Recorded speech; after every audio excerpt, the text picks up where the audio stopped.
Bismillahirrahmanirrahim. Assalamualaikum warahmatullahi wabarakatuh. Salam kedaulatan rakyat.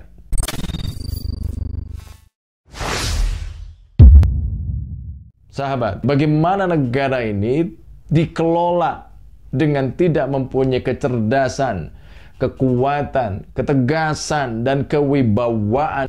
Dari sekian banyak drama, mulai dari penundaan pemilu dan jabatan 3 periode, Big Data Luhut Binsar Panjaitan, ralat ekspor CPO, terlihat dengan jelas, sangat jelas, pemimpin negeri ini tidak punya kuasa menahan kekuatan oligarki. Terlihat juga bagaimana dampak suatu negara jika dipimpin oleh sosok yang tidak memiliki kecerdasan, kewibawaan, serta kepekaan hati. Negara ini tentu saja tidak boleh dipimpin oleh sosok remote control yang bisa dengan mudah berubah setiap saat, kapanpun pemegang remote control itu inginkan. Karena pemimpin, siapapun dia, di level dan jabatan apapun, seharusnya yang dipilih adalah sosok yang memiliki spiritualitas tinggi, kecerdasan emosi, ketenangan hati, kejernihan dalam berpikir, ketegasan dalam bersikap, dan tidak lari ketika berhadapan dengan masalah. Dan masih banyak lagi. Banyak pemimpin di negeri ini yang sepertinya masih harus belajar, banyak belajar dari rakyat sebagai tuan bagi para pejabat negara dan wakil di Senayan maupun di DPRD. Sebut saja misalkan di tingkat pusat seperti Luhut Binsar Panjaitan, Menteri Perdagangan, Menteri Sosial, atau yang di tingkat daerah, Wali Kota Solo, Gibran Rakabuming Raka, yang didemo soal perdagangan daging anjing.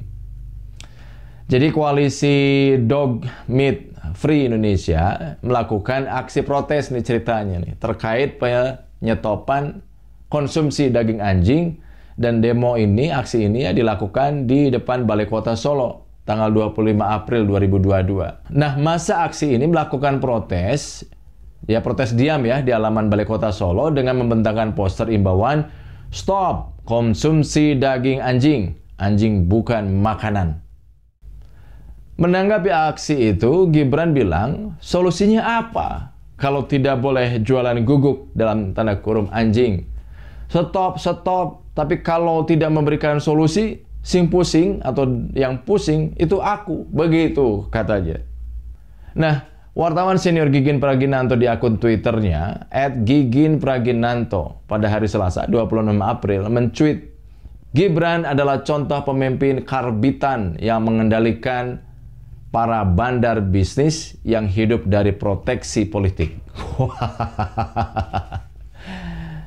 Sementara pemerhati politik dan kebangsaan Rizal Fadilah menilai Gibran miskin pengalaman politik, bahkan pernah menyatakan tidak akan terjun tuh ke kancah politik. Tapi di usia 33 tahun, Gibran tiba-tiba meniru jejak ayahnya, maju dalam Pilkada Solo. Oh kan? Jadi apa ya, pepatah buah jatuh nggak jatuh dari pohonnya, yang menggambarkan adanya kemiripan sikap, perilaku, dan pola pikir antara orang tua dengan anak-anak mereka. Sepertinya presisi banget ya dilekatkan pada Jokowi dan Gibran. Bagaimana tidak, ketika Jokowi masih menjabat gubernur DKI dan ditanya apakah akan nyalon RI 1, jawabannya, dari kecil saya tidak pernah terbesit sedikit pun jadi wali kota, gubernur, dan presiden. Makanya ketika banyak ditanya, saya selalu jawab, nggak mikirin, dan nggak mikirin.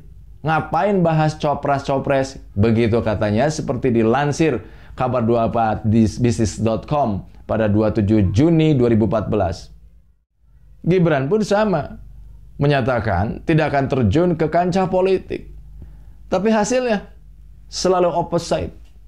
Sesuatu yang sebaliknya. Bisa dilihat, Gibran menjadi wali kota Solo dipengaruhi oleh faktor orang tuanya, yaitu Presiden Jokowi. Maka faktor inilah yang membuat mayoritas partai politik mendukungnya. Jadi bisa disimpulkan bahwa oligarki politik istana sangat mempengaruhi.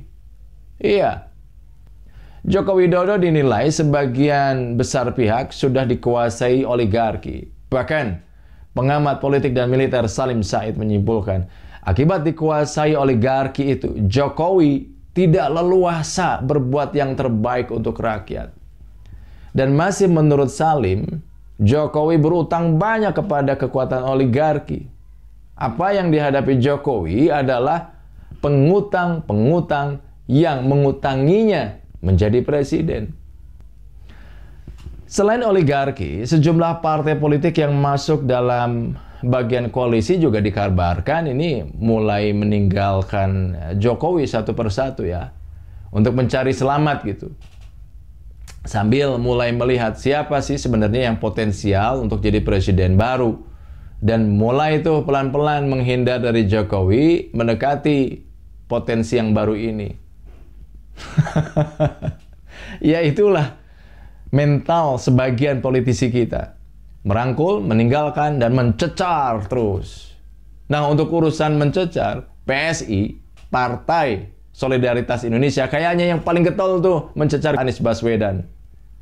Setelah Giring, kemudian Grace Natali, anggota Komisi A DPRD DKI Jakarta dari fraksi PSI, William Aditya Sarana, menyesalkan peristiwa terbakarnya Pasar Gembrong, Jakarta Timur pada Minggu ya kemarin, 24 April 2022 malam. Padahal tahun lalu masih 370 kejadian. Kami heran, kok kebakaran ini terus berulang dalam waktu yang singkat. Padahal Jakarta belum masuk tuh musim kemarau. Begitu kata William Aditya Sarana. Pertanyaannya begini, siapa sih yang pengen musibah itu? Siapa? Kemudian pertanyaan kedua, emang kebakaran mesti nunggu musim kemarau dulu baru kebakaran gitu? Ya, sikap kritis sejumlah politisi Partai Solidaritas Indonesia atau PSI kepada Anies Baswedan ini bisa bakal jadi bumerang lah kalau asal ngomong, asal ceplok gitu. Asal ceplok tanpa data. Sekarang ini akses publik di era serba data dan fakta yang transparan lebih mudah. Jejak digital mereka bisa menjadi bumerang kalau mereka salah sasaran dan data ketika mengkritik. Contohnya ya, kita kembali lagi nih flashback nih, kejadian ambruknya jembatan lengkung di kota hutan Kemayoran tuh di Jakarta Pusat. Dijadikan senjata oleh beberapa pihak untuk membuli Gubernur DKI Jakarta Anies Baswedan. Jadi mereka itu menganggap Anies menjadi orang yang paling bertanggung jawab atas ambruknya jembatan yang diresmikan pada waktu itu. Termasuk kritikan ex-caleg PSI, kalau sekarang ini ya, Agus Sari. Ia menyindir ambruknya jembatan tersebut dengan Aibon ya, lem Aibon, yang sempat heboh dalam anggaran DKI tahun 2020. Jadi cuitannya kira-kira begini, mungkin kurang kuat tuh, coba ditambah Aibonnya. Gitu cuitan Agus di akun Twitternya. Tapi sayang, sindiran itu belakangan mental, salah alamat. Kenapa? Karena jembatan itu bukan pekerjaan Pemprov DKI Jakarta, melainkan di bawah pengawasan pembangunan Pusat Pengelolaan Komplek Kemayoran. Jadi pesan untuk para pemimpin dan wakil rakyat, jadilah rasa, mata, dan telinga rakyat. Sehingga apa?